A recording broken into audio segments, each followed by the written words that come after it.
सबसे पहले तो सामने बैठे हमारे बलराम गुप्ता साहब को बहुत बहुत धन्यवाद, जिन्होंने आज हमको इस मंच को प्रदान किया और हमें अपनी बात रखने का मौका दिया। नॉर्मली हमारी इंडस्ट्री जो है एज ए विसल ब्लोअर काम कर रही है, क्योंकि गवर्नमेंट की कई सारी पॉलिसीज हैं जो गवर्नमेंट ने हम लोगों के लिए बनाई है, लेकिन क्या उसमें लेक्यूनास रह जाते हैं, कहाँ हम सफर कर रहे हैं, ये हम लोग जो इंडस्ट्रियलिस्ट हैं वही गवर्नमेंट को जाकर बताते हैं। और आज उसी में से कुछ पॉइंट्स में लेके आऊंगा। हालांकि जो सर ने टॉपिक रखा है adoption of biofuel in the industry, उसमें क्या चैलेंजेस है, एंड मैं पर्टिकुलरली बायोमास में काफी 5 साल से काम कर रहा हूं, तो थोड़ा सा टॉपिक डिफरेंट करेगा लेकिन रिलेटेड है। हम बायोफ्यूल से फ्यूल वर्ड को हटा दें तो बायो हमको नजर आता है, और बायो की हम जब बात करते हैं तो ये हमारे दैनिक जीवन से रिलेटेड सारी चीजों के लिए काम है। मतलब अगर हम फ्यूल की बात करें तो फ्यूल ना केवल हमें पावर जनरेशन के लिए चाहिए जो हमें घरों में चाहिए, फ्यूल हमें ऑटोमोबाइल के लिए भी चाहिए, फ्यूल हमें घर के कुकिंग के लिए भी चाहिए, और फ्यूल हमें हमारी इंडस्ट्री को चलाने के लिए भी चाहिए। अगर हम देखें तो फ्यूल सब जगह है, और फ्यूल की 3 फॉर्म्स हैं, solid, liquid and gases fuel, जो 3 तरह के फ्यूल हैं। और हम आज इन्हीं सब पे एक छोटा सा हम लोग विशल ग्रोइंग का काम करेंगे। गवर्नमेंट की क्या पॉलिसीज है, अडॉप्शन करने में क्या दिक्कत है, और बायोफ्यूल इंडस्ट्री को ग्रोइंग में क्या दिक्कत आ रही है, इस पर थोड़ा सा मैं बोलना चाहूंगा। मेरा मीडियम थोड़ा हिंदी रहेगा, समझने की कोशिश कीजिएगा जी।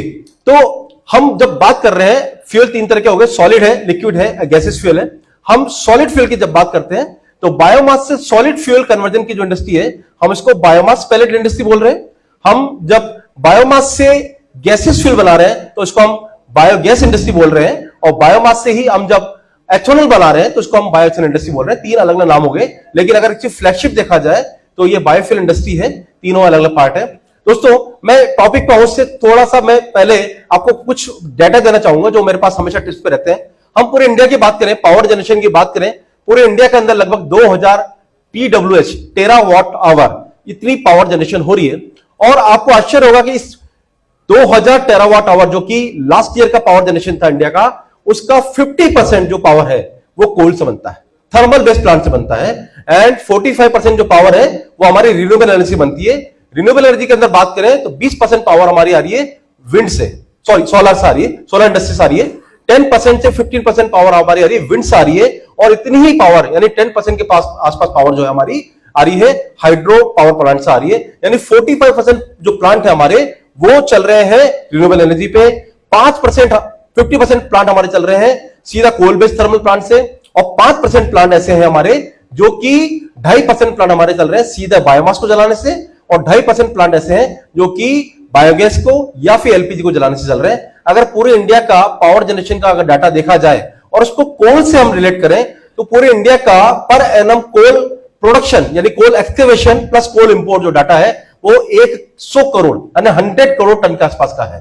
और अगर इस डाटा को हम रिप्रेजेंट करें सीधा जो हमारा पावर प्रोडक्शन है, यानी कि 2000 TWH पावर में से 1000 TWH पावर जो हमारी आ रही है वो कोल बेस्ड थर्मल प्लांट से आ रही है, और इन्हीं प्लांटों को हमारा लगभग 50% कोल यानी कि 50 करोड़ टन कोयला हर साल इन्हीं प्लांटों में जाता है। और इससे लॉट ऑफ इमिशन तो हो ही रहा है, हम देख ही रहे, और धरती का दोहन हो रहा है, फॉरेस्ट हमारा जो है वो सारा इसमें खरीदने में जा रहा है। हमारी इंडस्ट्री के अंदर 3 चीजें चल रही हैं, कोल, बायोकोल और कोक। अगर हम बात करें तो कोल, हम जो माइनिंग कोल की बात कर रहे हैं वो मैं उसका डाटा बता रहा हूं। माइनिंग कोल का जो डाटा है 50 करोड़ टन में से वो लगभग 35 करोड़ टन के आसपास का है, और 15 करोड़ टन का जो डाटा है वो हमारा इंपोर्टेड कोल का, इंडोनेशियन कोल का, पेटकोक का डाटा है। यानी कि हम काफी सारी मात्रा में देखा जाए तो हमारा रिसोर्सेज को खर्च कर रहे हैं ऐसे कोल को खरीदने में। ये मैं बात कर रहा हूं कोल इंडस्ट्री से रिलेटेड यानी हमारे थर्मल प्लांट से रिलेटेड। बात क्या है, मुद्दे की बात दोस्तों ये है कि एक तरफ हम बात कर रहे हैं हमारे रिसोर्सेज सारे खर्च हो रहे हैं, हमारे पैसे खर्च हो रहे हैं ऐसे चीजों को लाने में और खरीदने में। दूसरी तरफ हम देखते हैं दिल्ली में बैठी सरकार कहती है कि यार कि पराली क्यों जल रही है, पराली से हमारा धुआं हो रहा है, हम यहां हमारा दम घुट रहा है, यानी कि पराली अभी जल रही है। हरियाणा, पंजाब की बात करें तो पिछले 5 साल में जितना सरकार ने फोकस किया है उसके बावजूद भी 15% केसेस में कमी आई है पराली जलाने के। अभी भी 85% पराली हमारी जल रही है।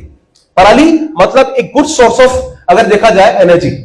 हम कोल से जहां एक्सपेक्ट करते हैं 3200 जीसीबी हमारा कोल देता, माइनिंग कोल देता है, वहीं हम हमारा एग्रीकल्चर वेस्ट यानी कि जो पराली है, पराली को हम 5 तरह से बात करते हैं। पराली मतलब जो धान से रिलेटेड है, राइस से रिलेटेड है, तो हम धान की पराली बोलेंगे। इसी तरह से मस्टर्ड की पराली हो गई, सोयाबीन की हो गई, कॉटन सीड की हो गई और शुगर केन की हो गई। अगर पूरे इंडिया को देखेंगे तो लगभग लगभग ये 5 क्रॉप ने हमारे पूरे इंडिया को घेर रखा है। हम पंजाब, हरियाणा और यूपी की बात करें तो धान ही धान है बिहार तक। हम बात करें राजस्थान की बात करें, मस्टर्ड है।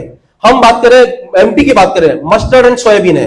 हम बात करें महाराष्ट्र की, सोयाबीन एंड कॉटन सीड है। हम बात करें गुजरात की, कॉटन सीड सोयाबीन है। हम साउदर्न इंडस्ट्री में जाएंगे, साउदर्न रीजन में जाएंगे, हमें कॉटन सीड नजर आएगा, सोयाबीन नजर आएगा। इसका मतलब सब जगह जल रहा है। और जल क्यों रहा है? जल इसलिए रहा है, एक किसान लगभग साल में 2 क्रॉप लेने की कोशिश करता है अपनी एग्रीकल्चर से। जैसे ही वो अप्रैल के अंदर धान की फसल को उगाने के लिए तैयार होता है, तो हमारे पास टेक्नोलॉजी में बहुत सारी कमी है भी। अब वो कैसे है, मैं इसीलिए विशल बोल के यहां पर काम कर रहा हूं। सरकार जो, अगर सरकार तक मैसेज पहुंचता है तो कहां कमियां हैं दोस्तों? हमारे सबसे पहले तो हमारे क्रॉपिंग पैटर्न में ही कमी है। हमारा धान की जो खेती हो रही है उसमें से 85% खेती जो होती है उसके लिए सबसे पहले फार्मर अप्रैल के अंदर एक छोटी सी रोप, जिसको नर्सरी बोलते हैं, उसको तैयार करता है। उस नर्सरी को अप्रैल से मई तक रोपता है, उसको तैयार करता है पानी डाल करके, और जब वो सफिशिएंट हाइट की हो जाती है उसको फार्म में लाता है। फिर तीन बार पानी का वेट करता है या एग्रीकल्चर सिंचाई भी करता है। उसके बाद जाकर के हमको अक्टूबर की शुरुआत में या सितंबर के लास्ट में हमको ये फसल मिल पाती है। उसके बाद अब वैसे हाथ से काटने का सिस्टम रहा नहीं, लेबर इंडिया में है ही नहीं, क्योंकि लेबर इसलिए इंडिया में नहीं है क्योंकि आप आईपीएल देख सकते हैं, जहां पर ड्रीम 11 सरकार खिला रही है, वहां पर पूरा युवा व्यस्त है, हमारा सट्टे में पूरा व्यस्त है, शेयर बाजार में पूरा व्यस्त है, तो लेबर करेगी काम। तो अब लेबर नहीं तो वो क्या करता है, वेट करता है, कंबाइन हार्वेस्टर आता है, उसकी फसल काटता है। उसके बाद फसल का अवशेष पड़ा हुआ है खेत के अंदर, लेकिन उसको उठाएगा कौन? उसको उठाने के लिए वो वेट कर रहा है लेबर का, लेकिन नहीं है लेबर। और उसके बाद 15 दिन के बाद में उसको गेहूं की फसल उगानी है, यानी कि उसके पास माइंडली देखा जाए 15 दिन होते हैं जिसके अंदर उसको फसल का अवशेष हटाना है, लेकिन उसको हटाएगा कौन? लेबर है नहीं। उसके पास ऑप्शन बचता है, इसको आग लगा दो। यकीन मानिए पूरे इंडिया के अंदर पराली जलाने का कारण जो है वो समय की कमी है, प्रॉपर एग्रीकल्चर पैटर्न ना होना है। सरकार के पास डायरेक्ट सीड ड्रॉपिंग यानी कि डीएसआर टेक्निक को इंप्लीमेंट करने का समय नहीं है। इसीलिए फार्मर बेचारा पहले सीड को रोकता है, फसल को क्रॉप को छोटा बड़ा करता है, उसका फिर मेन फसल को जाकर रोकता है। इस सिस्टम में उसका समय बर्बाद होता है और इसी कारण से उसको फसल को निकालने में देर होता है। फसल का अवशेष पड़ा है उसको जला देता है। ये पराली है जो जल रही है, यानी कि हम एक तरफ से देखा जाए तो धान की पराली जिसके अंदर 3200 जीसीवी है, ग्रॉस कैलोरी वैल्यू है। मस्टर्ड की पराली जिसके अंदर 3500 से 3600 जीसीवी है। सोयाबीन के अंदर 3500 से 3600 जीसीवी है। जीसी मतलब ग्रॉस कैलोरी वैल्यू, यानी कि ऊष्मा, इतनी हीट दे सकती है। और हम बात करें कॉटन सीड 3500-3600 जीसीवी है। इसी तरह से हम बात करें शुगर केन 2800 से 3200 जीसीवी है। यानी कि अगर आप ये देखेंगे तो लगभग जितना भी एग्रीकल्चर रेसिड्यू है जो फार्म में पड़ा हुआ है उसके अंदर उतनी ही कैलोरी है, उतनी ही ऊष्मा है जितना कि हमारे कोल के अंदर होती है। और हम क्या कर रहे हैं, हम कोल को इंपोर्ट कर रहे हैं, धरती का दोहन कर रहे हैं, कोल की माइनिंग को हम ठेके पे दे रहे हैं, कोल ला रहे हैं, लेकिन हम इन रिसोर्सेज को बचाने में असमर्थ है। Thanks to the Narendra Modi government जिन्होंने इसके ऊपर इंसाइट लाया।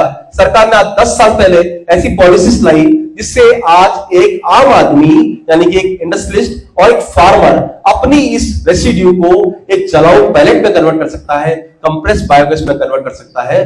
Thanks to the summer policy, thanks to the सबक पॉलिसी, जिसकी वजह से आज हम लोग इन एग्रीकल्चर रेसिड्यू से गैस बना पा रहे हैं, इनसे हम पैलेट बना पा रहे हैं।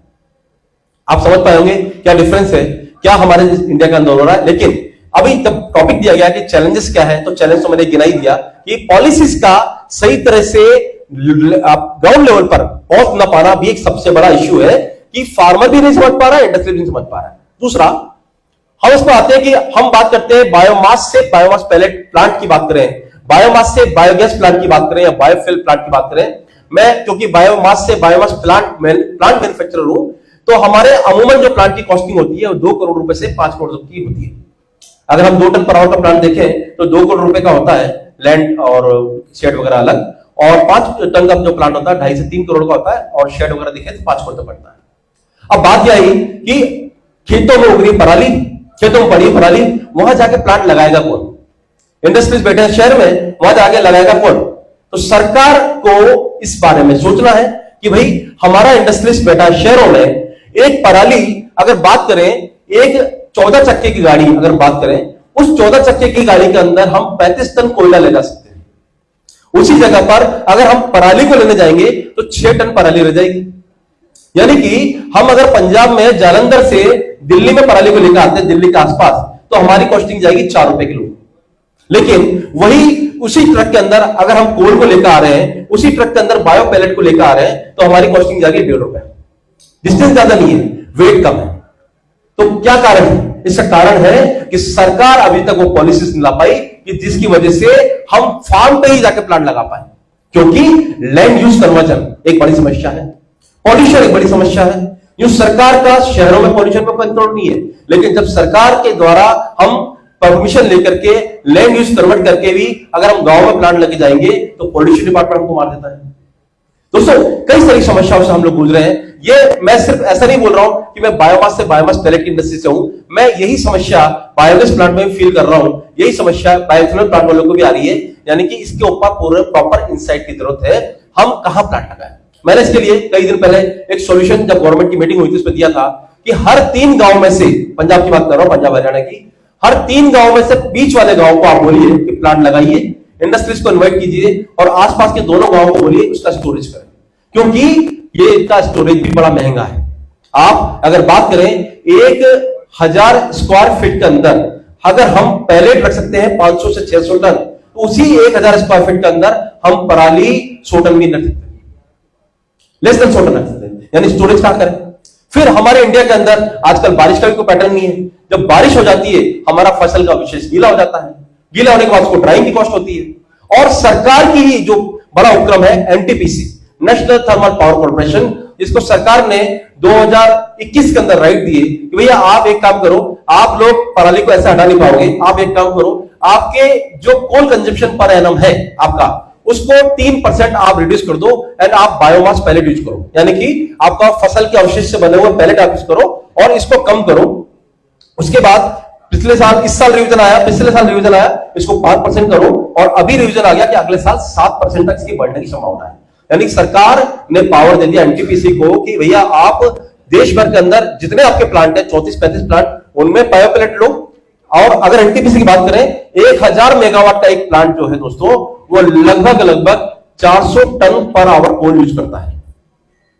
आप देख लीजिए, डाटा देख लीजिए, 1000 मेगावाट का जो प्लांट है एनटीपीसी का 400 ton coal per day per hour use करता है और 20 घंटे में देख लीजिए 8000 टन हो रहा है। इसका 5% आपको पैलेट से कन्वर्ट करना है। बहुत टीनी क्वांटिटी है, बहुत टीनी क्वांटिटी है, बट चलिए सरकार ने शुरुआत की। लेकिन वही ये एनटीपीसी जब एक्चुअल में ग्राउंड पे आती है तो ये कहती है कि आपके पैलेट की हम जो रेट देंगे वो जीसीबी वाइज देंगे। यानी अगर आपके पैलेट के अंदर 1000 जीसीबी है तो हम आपको 2 रुपए 32 पैसे देंगे किलो के हिसाब से, और अगर आपकी इस हिसाब से देखा जाए 3000 जीसीबी है तो हम आपको 7 रुपए किलो देंगे, और अगर 4000 जीसीबी है तो हम आपको 9 रुपए देंगे। मतलब मानक देखा जाए 1000 जीसीबी का 2 रुपए 32 पैसा है, इस हिसाब से 3000 गुणा 2 रुपए 32 पैसा, 3000 जीसीबी का पैलेट, यानी कि अगर आप सीधा राइस पराली से बना रहे हैं उसका 7 रुपए देंगे।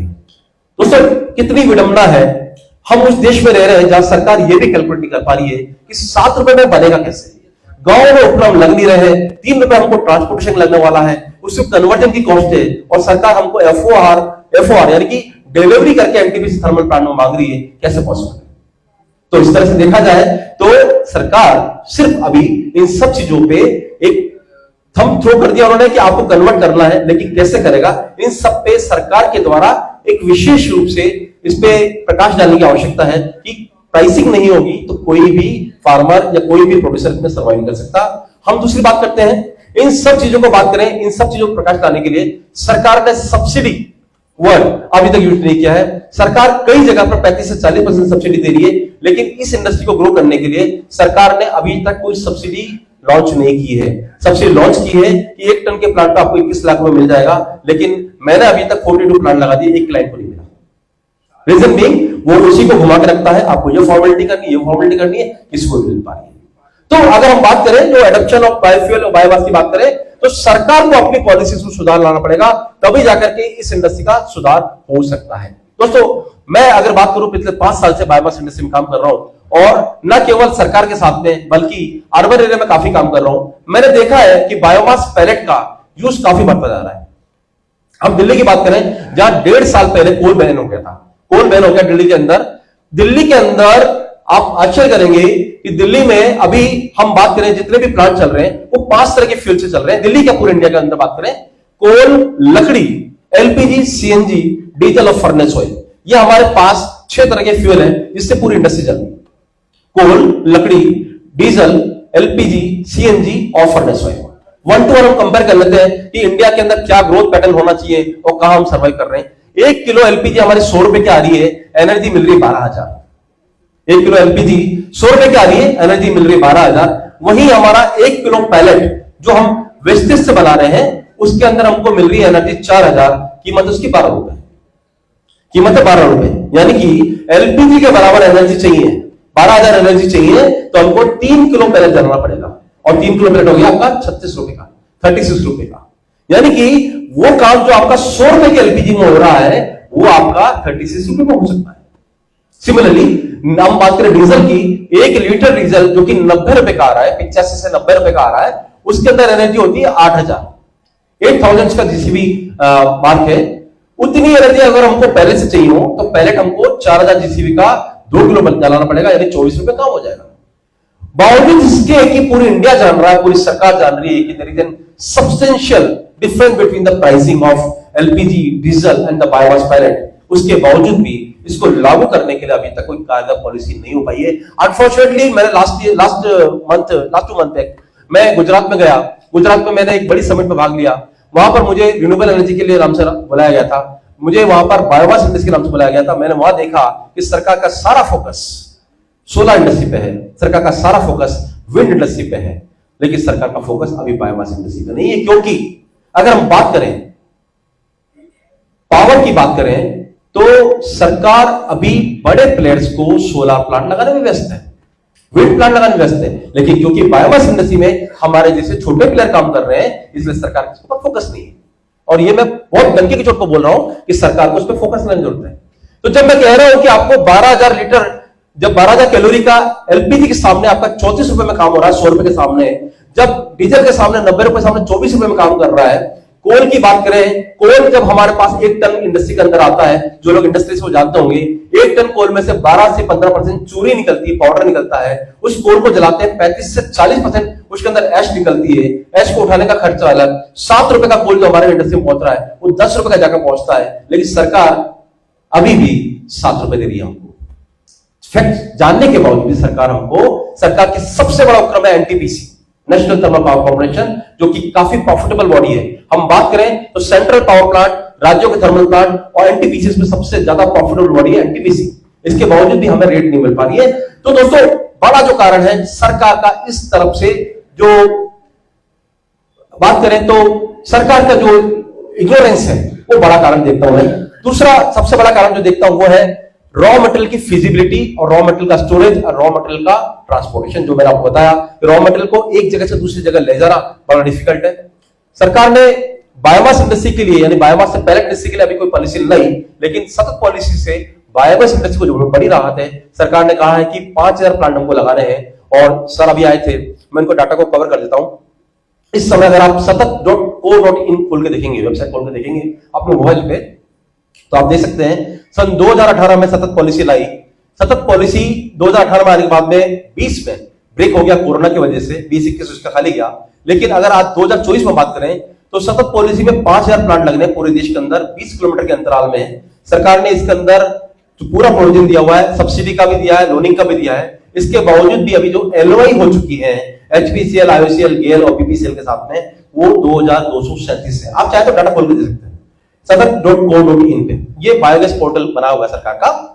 इसमें से विडंबना ये है कि सन 2018 से 2024 तक 2,236 एलओआई हो चुकी है, लेकिन प्लांट चालू है 76 आउट ऑफ 2,236। अगर आप देखेंगे तो 76 प्लांट चालू है। और आप डाटा देखिए अभी ऑनलाइन 17,800 टन हमको सीएनजी मिल पा रही है, बायो सीएनजी मिल पा रही है। क्या कारण है?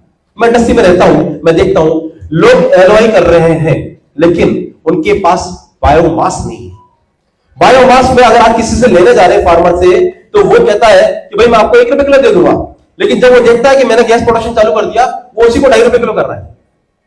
So lack of farmer producer organization, lack of farmer producer companies, lack of farmer producer group, यही बड़ा कारण है। जब तक फार्मर का समूह नहीं बनेगा, उनसे हमारा एग्रीमेंट नहीं होगा, हम इसमें संभव नहीं कर पाएंगे, हम सर्वाइव कर पाएंगे। इसीलिए पिछले अगर 6 साल में बात करें, 2236 सैलरी आप करंटली दे सकते हैं, उसमें से सिर्फ 76 प्लांट चालू हुए हैं, और 76 प्लांट में से भी अगर बात करूं दोस्तों, इसमें से 50% जो प्लांट है वो काउडंग पर चल रहा है, काउडंग पर चल रहे हैं, एग्रीकल्चर बायोमास में कभी काम ही नहीं हुआ है। तो बायोमास की प्रॉपर तरीके से भंडारण यानी स्टोरेज, उसका ट्रांसपोर्टेशन, उसकी अवेलेबिलिटी, इसके लिए सरकार को जैसे बिल पास करा रही है ना संसद में, इसके लिए बिल पास करने की जरूरत है। नहीं तो यूं ही पराली जलती रहेगी और यूं ही सरकार पहुंचती रहेगी, भैया धुआं हो रहा है, जल रहा है, अच्छा खासा बायोमास है। मैं कह रहा हूं अगर अपने डाटा दूं तो पूरे देश के अंदर आप 5000 के 10,000 प्लांट लगा लीजिए सीएनजी के। मैं कह रहा हूं पूरे देश के अंदर 5000 नहीं 10,000 प्लांट लगा लीजिए बायोमास पैलेट के, आपको बायोमास कम नहीं पड़ेगा। पूरा देश भरा पड़ा है, लेकिन उसके लिए प्रॉपर पॉलिसीज लाने की जरूरत है। एक फार्मर कैसे बेनिफिटेड हो, फार्मर से इंडस्ट्रीज कैसे बेनिफिटेड हो, इस चेन को डेवलप करने की जरूरत है। और तीसरा बड़ा कारण है पॉल्यूशन नॉर्म्स, जो कि एक नॉर्मल प्रोड्यूसर को, इंडस्ट्रीज को रोक देते हैं। आज सरकार ने इसको ऑरेंज कैटेगरी में रखा हुआ है, लेकिन इसके बावजूद भी हमको एज ए मैन्युफैक्चरर 3 तरह के डाटा देने पड़ते हैं, सर्टिफाइड करना पड़ता है कि हमने इसमें डस्ट कलेक्शन सिस्टम लगाया हुआ है, हमने काफी स्टेक दिया हुआ है। उसके बाद भी 1-1 साल लग रहा है पोल्यूशन सर्टिफिकेट लेने में। और जो फार्मर आज या जो इंडस्ट्रीज आज प्लांट लगाने की इच्छा रहे चालू हुआ है, जो 1 रुपए किलो या 50 पैसे किलो पराली देख रहा है, जिसके पास फ्री में पराली आ रही है, वो जब प्लांट लगाने की सोचने आता है तब तक 1.5 रुपए की हो जाती है और उसका मॉडल वही डाउन हो जाता है। तो दोस्तों अधिक नहीं बोलूंगा, लेकिन इंडस्ट्री बड़ी सर्वाइविंग फेज में है। सच अच्छी बात यह है कि हमारी इसी करंट गवर्नमेंट की वजह से इस पर थोड़ा इंसाइट मिला, लोगों ने प्लांट लगाना चालू किया, हम भी पूरे देश में प्लांट लगा रहे हैं। लेकिन कितने प्लांट सर्वाइव करते हैं, कितने प्लांट चल पाते हैं, चाहे वो बायोगैस के हो, बायोथेनल के हो या फिर बायो पैलेट के हो, वो सारा डिपेंड करेगा सरकार कैसी पॉलिसी ला रही है। सरकार इंडस्ट्रीज क्रिएट करने की कोशिश करे। अगर इस लाइन में इंडस्ट्रीज आते हैं तो मेरे ख्याल से ये एक सबसे बड़ी बोर्डिंग इंडस्ट्री है, क्योंकि हमें कुछ नहीं करना है, हमारे लोकल से वेस्टेज को लेना है, पैलेट में कन्वर्ट करना है। और जैसा मैंने बताया कि लोकल में अगर प्लांट लग जाते हैं, रॉ मटेरियल हैंडलिंग में हमको कम खर्चा होगा, और उसी पैलेट को अगर हम लोग 300 किलोमीटर भी भेजते हैं तो हमको 80 पैसा का खर्चा आता है। ट्रांसपोर्टेशन पैलेट के लिए विकल्प नहीं है, लेकिन रॉ मटेरियल के लिए है। तो सरकार को डिसेंट्रलाइज्ड सिस्टम से प्लांट लगाने के लिए आमंत्रित करना चाहिए लोगों को, और वो लगाए, पॉलिसी में सुधार करें, तब जाके इस इंडस्ट्री को उतार सकता है। Thank you so much for listening, thank you so much.